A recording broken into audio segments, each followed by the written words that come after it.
The Twilight saga continues to endure, even as some despise it, and part of its ongoing popularity can be attributed to the vast cast Meyer has created. The books and films are rife with characters, some villainous and some helpful, but all stand out for their unique abilities, personalities, and, perhaps most interestingly, their powers. Even the most ruthless of the characters Meyer created have intriguing backstories. Each came to immortality differently. While some were changed by loved ones, others were made into vampires to be tools, or else to satisfy a whim. However they were changed, and however old they are, each of the vampires brings forward an amplified trait from their human lives. Though some of these aspects manifest as psychic talents, such as Alice's precognition developing into the ability to literally see the future, others, like Esme, simply bring forward an exaggerated trait, such as kindness or maternal devotion. Of course, nowhere is this more clear than with the vampire James. The first villain of the series, he sets off a chain of events that lead to Bella being repeatedly hunted throughout the saga. Even when he dies, his mate, Victoria, keeps the game alive in her quest to avenge him by stripping Edward of his mate. James is referred to as the Tracker, and while it's never stated outright, his ability to track others is likely not only a passion but a psychic gift. His abilities are pronounced, even for those of a vampire, and few can outrun him. Only one vampire, Victoria, was capable of evading him. Though not as strong a tracker as the Volturi's own Dimitri, James's talent is remarkable. Like other vampires and villains within the Twilight saga, James has his own backstory. While his human life isn't the most colorful when compared to the likes of Alice or Esme, his early existence as a vampire was full of the adventures he contrived for himself. Through his tracking, he came to find both his mate and his death. And in hunting Bella, he sought revenge against a former would-be victim, a subplot excluded from the films. Before we continue, I'm Riley and this is Otherworldly Fiction. On this channel, I rant about fantasy books, discuss characters and lore, share my bookish opinion, and offer the occasional writing advice. If any of that sounds like your cup of blood, hit that subscribe button. Posts are on Fridays. James's human life began at the conclusion of the American Revolution, when he was born to an English mother and a trapper father. His mother had previously been a servant, but in fleeing her master, she had fallen in love with James's father. Though his father had time to teach him his craft, James was orphaned at the age of 11 when his parents were killed by the Iroquois. Thankfully for James, he had already mastered his father's trade. His special skills in tracking enabled him to survive through his teen years and into adulthood. In fact, he came to relish the hunt, being especially skilled at locating his prey. Unusually for those who would later be changed, James was considered ugly, though he cared little, living only for the hunt. Eventually, James's skills caught the attention of a vampire.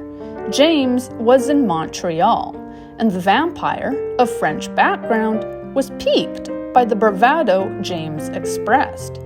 James believed nobody could beat him, and so the vampire challenged him to a match.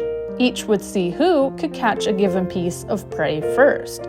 The contest, as stipulated by the vampire, took place at night, and though James was talented, the vampire easily won. However, deducting that his opponent had some hidden and unfair advantage, he insisted he would have won had he been given the same advantages. Rather than kill James, the vampire acted on this remark, and with James changed, the vampire offered to have a rematch in the next couple decades. As for his looks, James, unlike other immortals, never became dazzlingly beautiful. Having been unattractive as a human, the venom was able to make him nondescript at best.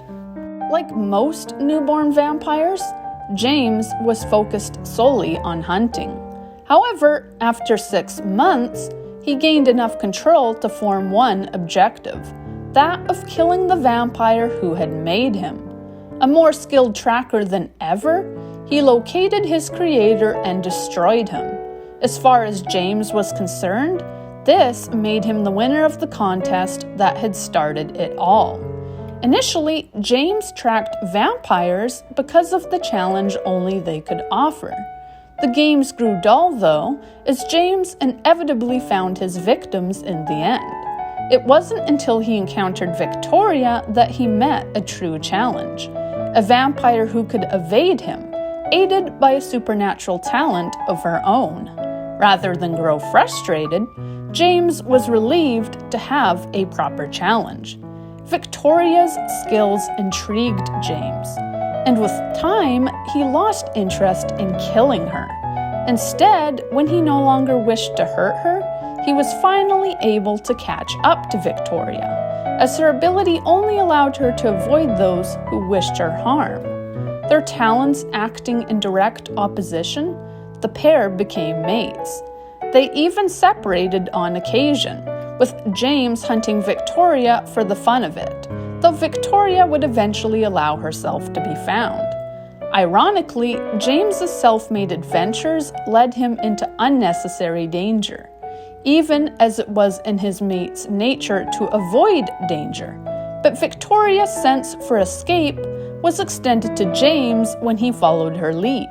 If he had to flee, she could guide him to safety, making her an invaluable tool for his antics.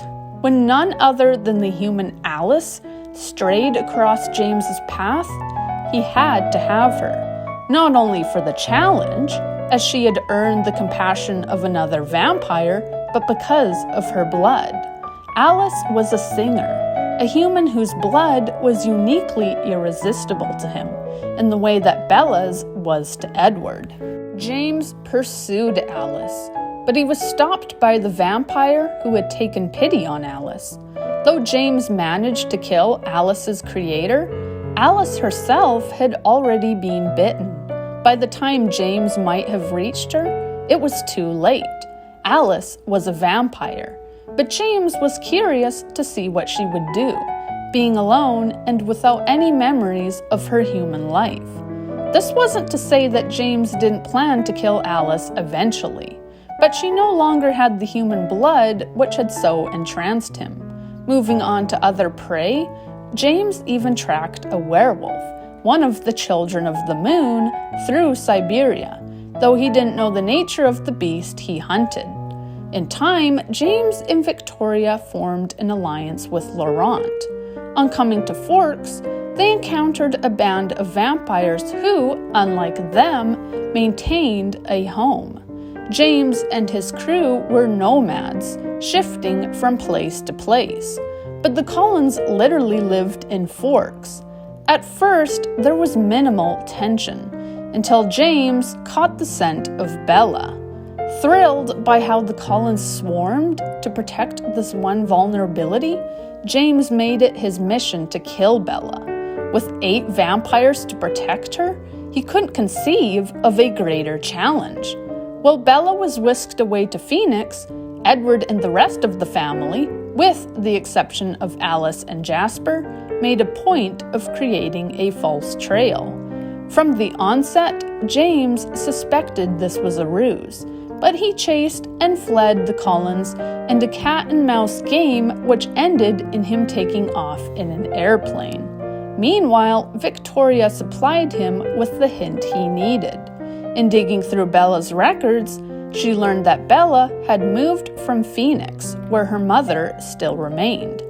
As for the betrayal of Laurent, James planned to kill his fellow coven member, though not before he'd finished Bella off. In luring her to the ballet studio with the story that he had her mother, James couldn't help being disappointed by how simple it had been to capture her. Looking to up the ante, he decided to torture Bella and leave a film of her slow death for Edward to find. While hurting Bella, breaking 4 ribs and a leg, as well as giving her a head wound, James revealed to her the truth about Alice. Alice had no memories of her human life, knowing only an existence as a vampire. But on film, James explained how Alice had been kept in an asylum, locked away without any light, and subjected to shock therapy. Alice's memories were destroyed. The ultimate pain of her transformation into a vampire drained away what little remained. Bella was horrified to learn Alice's background, and later, when she'd been rescued, she'd ask Edward if Alice had seen the tape.